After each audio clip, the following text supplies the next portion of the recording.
دیکھیے سفارش کانسیپٹ بالکل بیس لیس ہے. اسلام میں کوئی سفارش نہیں ہے. کسی کے سفارش سے کسی کو جنت نہیں ملے گی. یہ کانسیپٹ اپنے آپ میں بیس لیس ہے بالکل.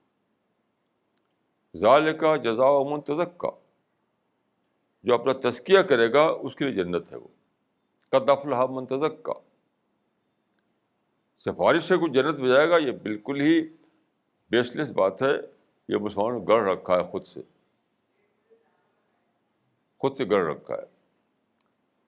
جنت کوئی سفارش جیسے ہمارے ملکوں میں ہوتے ہیں کہ منسٹر کی سفارش ہے تو آپ کو جاب مل گیا. ایسا معاملہ وہاں نہیں ہے.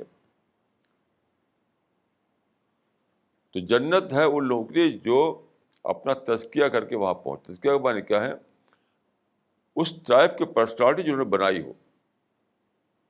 وہ جو پرسنالٹی وہ مطلوب ہے جنت میں, ویسی پرسنالٹی بنائی ہو. مطلب سچ بولنا, آنیسٹی کے ساتھ رہنا, پرامس کو پورا کرنا, اللہ سے ڈرنا اور ڈسپلن کے ساتھ رہنا, عبادت کرنا